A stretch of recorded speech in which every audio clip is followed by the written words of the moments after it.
السلام عليكم ورحمة الله أصدقائي الأعزاء، يا رب تكونوا بخير. بسم الله والصلاة والسلام على رسول الله. نبدأ حلقة اليوم من سلسلة حلقات حياة مهاجر مع رياض. والنهاردة مع أهم نقطة وآخر نقطة في النظري، ودي طبعا النقطة الأخيرة في النظري، بس بعد كده هنبدأ العمل إن شاء الله، وهي نقطة كارت السجور أو كارت الإقامة. كارت السجور هنا طبعا أنا بسميه وحش الأوراق أو وحش المستندات. ده سيد الأوراق هنا في أوروبا عامة، مش موجودة مش في البلد دي بس، في أوروبا عامة يبقى سيد الأوراق ووحش الأوراق. ده طبعا بنقول عليه زي ما احنا بنقول في الأسود سيد الألوان، احنا هنا بنقول على الكارت ده سيد المستندات، سيد الأوراق. تمام. كارت السجور دوت هيبقى آخر مستند ليك هنا في الأوراق بتاعتك، بس مش اخر مستند يعني بالظبط، هيبقى فيه اوراق تانية كتير، بس ده المستند اللي بيسهل عليك، اصعب مستند في المستندات كلها، وبيسهل عليك الاوراق اللي بعد كده. فطبعا ده عندي ان المستند ده افضل ان انت تركز تشتغل عليه وتركز عليه، افضل من ان انت تركز في شغل وجمع فلوس بس، عشان في ناس كتير بينشغلوا بموضوع الشغل والفلوس ويشتغلوا جميع ايام الاسبوع جميع ايام الشهر من غير ما يشيلوا او يحتفظوا باوراق، ان هم اوراق اللي هي المستندات ان هي تقدر تساعدهم بعد كده في كارت السجور ده. مش مهتمين بالنقطه دي، ويجوا في الاخر ان هم بعد ما يقضوا مده هنا 10 سنين 15 سنه يجوا يفكروا في موضوع كارت السجور ده ويفتكروا ان هم مش شايلين اوراق ليهم. فلازم ده انا عندي بصراحه يا جماعه ده اهم من ان انت تشتغل وتجمع فلوس.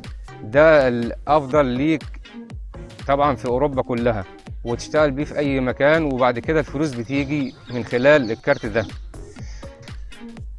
المهم يا جماعه دلوقتي ازاي نيجي لسؤال ازاي نعمله وامتى وقته بالظبط، لان احنا نقدر نعمل الكارت ده ازاي نعمله. ده في 3 حاجات المفروض احنا نمشي فيهم، في منهم 3 حاجات، في منهم حاجتين مش هينطبقوا علينا.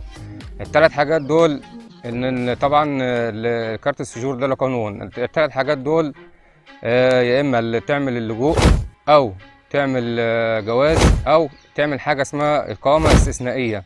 الاقامه الاستثنائيه دي اللي هي بتاعه المدد او الشغل. ندخل على موضوع اول واحده، اللجوء. ايه اللجوء ده؟ طبعا اللجوء ده بينطبق على الدول اللي هي فيها مشاكل كتير، زي مثلا حرب، في مشاكل خطر على حياة الفرد دوت، في دول فيها حروب، فطبعا دول بيقدروا يقدموا لجوء سهل ليهم. وفي ناس بعض الناس تانية طبعا بيبقوا مثلا حتى لو البلد بتاعتهم ما فيهاش حروب، بيبقى عليهم مشاكل سياسية، او يعني اللي معاه لجوء سياسي عنده مثلا حكم بالإعدام، عنده حكم بالمؤبد، ممكن ده اللي ممكن يدخل في موضوع اللجوء. انما النقطه الثانيه موضوع اللي هي ده اللجوء، طبعا احنا نستبعده عن طريقنا عشان احنا معظمنا ما بنمشيش فيه. النقطه الثانيه بتاعت الجواز. طبعا الجواز ديك يا جماعه معظمنا عارفين ان موضوع الجواز ده صعب في الموضوع، صعب في البلد دي جدا. ازاي؟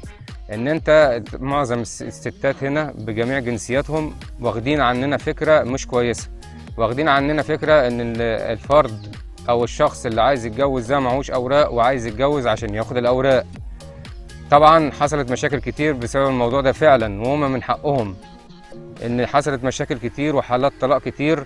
فطبعا الستات نفسهم بدأوا ياخدوا حذرهم من الموضوع ده، ورفضوا رفض كامل لموضوع الجواز بواحد معهوش اوراق.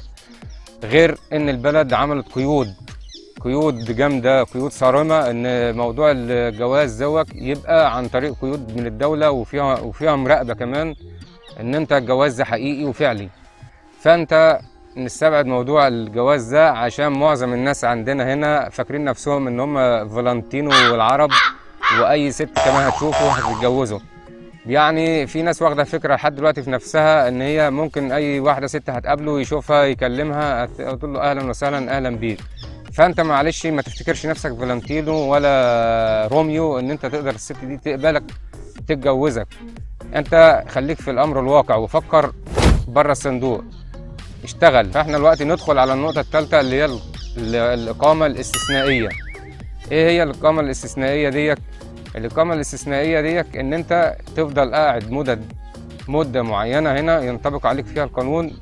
طبعا لو انت ما عندكش شغل او اوراق شغل بتقعد مده 10 سنين. لو انت معاك شغل ومعاك عقد شغل رسمي واوراق شغل، طبعا معظم الناس هنا عارفين الكلام ده، بتقعد مده 3 سنين او 5 سنين. طبعا بالنسبه للاسر اللي هي ما عندها، اللي رب الاسره اللي هو مع اسره هنا واولاده في المدرسه، لو ما عندوش شغل بيقعد 5 سنين. طبعا مع الكلام ده كان زمان ان انت ما بتجيبش شغل، ما بتجيبش اوراق تثبت ان انت شغال، فبالتالي ان زمان كان يختلف القانون، يختلف. في الوقت زودوا عليه حاجات كتير، بدأت تقيده وتحدده شويه وتقلله شويه في موضوع كارت السجور ده. ان انت لو انت قعدت 10 سنين مش هتكفي ان انت تاخد بيها كارت الإقامة. فمطلوب من حضرتك ايه دلوقتي؟ ان انت يعني تستبعد القانون ال10 سنين من غير شغل، تستبعده عن دماغك خالص. ان انت هتقعد 10 سنين وهيدوك الاوراق على الجاهز، لا، مش هيحصل. ليه؟ كان الاول الموضوع ده فعلا ماشي هنا، وبياخد بعد 10 سنين مثلا يدخل في 11 سنة 12 سنة ياخد له الكارت. طبعا دي كانت بتحصل. ومع الاسر 5 سنين من غير شغل، وبياخدوا هم طبعا بيبقوا شغالين بس بياخدوا ما بيقدمش مستند ان هو شغال، مع او الدوسيه بتاعه، بالتالي بياخدوا على القانون.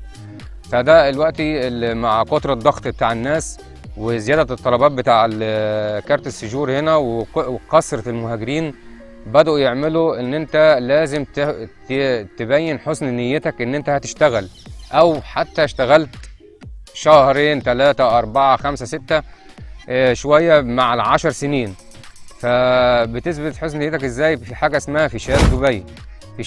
فيشات دبي دي او عقد الكونترا او عقد الشغل لازم تقدمه مع الاثباتات ال10 سنين، او مع الاسره، في الحاله الثانيه مع الاسر تقدمه مع الوقت مع ال5 سنين.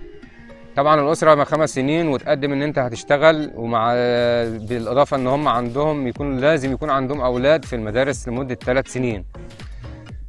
فيا جماعه انا انصح، ونصيحه مني، اول ما تيجي على الارض ديك او ما تيجي على ارض اوروبا عامه، دور وفتش على حد قريبك، حد صاحبك يعمل لك كونتراه، او يعمل لك حتى على الاقل فيشات دبي اللي هي اللي احنا بنسميها عندنا المفردات المرتب، بيعملها لك على الاقل من غير الكونترا، يعملها لك بتشتغل بفيشات دبي، تشتغل بشكل رسمي.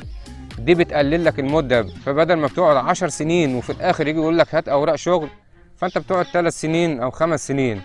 ده بالنسبه للفرد لوحده. فيا ريت انت تركز على الموضوع ده، هتصرف عليه شويه، هتتعب فيه شويه، ده خير ليك، احسن ليك. فيا جماعه والله نصيحه مني، اللي بيجي هنا، اللي لسه جاي او اللي بيفكر يجي، يركز في موضوع عقد الشغل. حتى لو هيكلفه، انت كده كده هتتكلف يعني. حتى لو قعدت 10 سنين وما قدمتش اثباتات شغل، هترجع تدفع تاني من اول وجديد للشغل، وهترجع تعمل لنفسك تعمل لنفسك شغل يعني بعقد عمل وتدفع عليها الفلوس. فانت كده ضيعت وقت وضيعت سنين على الفاضي. ففي معظم الناس عندنا يعني معلش بيفكروا داخل الصندوق ان هم بيشتغلوا ويجمعوا فلوس عشان يعمل زي محمد وزي رياض وزي محمود، عمل بيت وعمل ارض. لا، انت في الاخر هتيجي تلاقي نفسك السنين جري بيك، وعايز تتجوز وعايز تعمل لنفسك اوراق، وهتلاقي نفسك السن جري بيك ومش عارف لا تتجوز، ولا عارف تنزل، ولا عارف تاخد اوراق من البلد تشتغل بيها بشكل رسمي. فيا ريت يا ريت يا ريت نصيحة مني، اشتغل على موضوع الأوراق أول ما تيجي، من أول سنة أو من تاني سنة، من بعد النقط الأولانية ال5 اللي احنا قلناها، بعد ال5 أو الأوراق المستندات اللي احنا قلناهم في الأول، اشتغل على موضوع كارت السجور دوك، إن أنت تشتغل بشكل رسمي أفضل لك. وده طبعا الدولة هنا بتفضله وبتحبه، وبيبقى أسرع من أي واحد يقدر يقدم عن طريق اللي هو المدد ال10 سنين، او يقدم عن طريق ال5 سنين بتاع الاسر. طبعا انا يا جماعه في ناس هنا عدت المده دي وما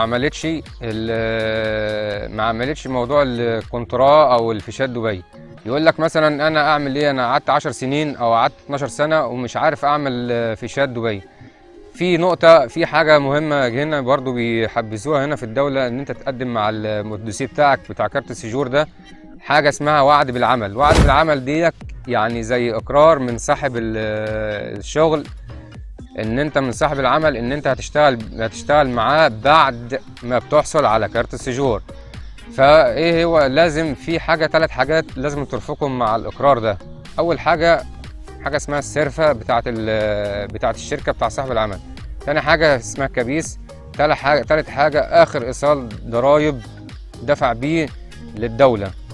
ده 3 اوراق مهمين مع الورقه الرابعه اللي هي الاقرار ان هو هيشغلك معاه بعد ما بتحصل على كارت السجور.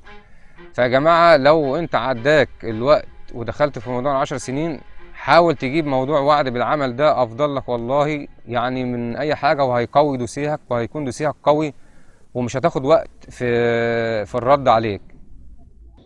وموضوع وعد بالعمل دوت يا جماعه بينطبق على الاسر، على رب الاسره سواء الاب او الام، ينطبق عليهم يعني نفرض ان هم عدوا ال5 سنين واولادهم بالتالي بقوا 3 سنين في المدرسه ومش عارفين يجيبوا حاجه تثبت ان هم شغالين او عندهم كونترات، فبيروحوا لحد يكونوا يعرفوه قريبهم صاحبهم، يديهم ورقه مكتوبه اللي احنا زي ما احنا قلنا عليهم ان هم هيشتغلوا، انا هشغلهم معايا من بعد ما بيحصلوا على الكارت ده. فطبعا بيبقى مع التاني مع الورقه ديت مع الاقرار ده طبعا ورقه اسمها الكبيس والسرفه واخر ايصال ضرايب للشركه دي. الموضوع ان هو وعد بالعمل ده بينطبق على الفرد وعلى الاسره الاتنين سواء يعني زي بعض. وبكده يا جماعه الحمد لله كده يكون كملنا ال6 نقط المهمين في المحتوى بتاعنا من حلقات حياه مهاجر.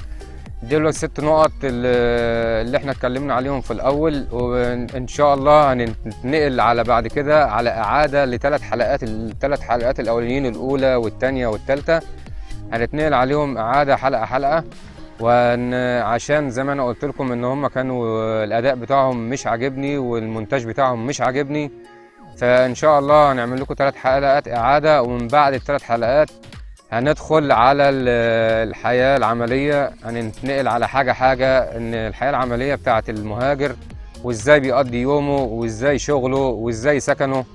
على قد ما اقدر اجمع لكم شوية حاجات عملي، ولو قدرت اجيب لكم مدارس ان شاء الله هنجيب لكم المدارس، بس احنا نقدر نخش مدرسة ونصور، بس يعني ان شاء الله ربنا يقدرنا ونعملها.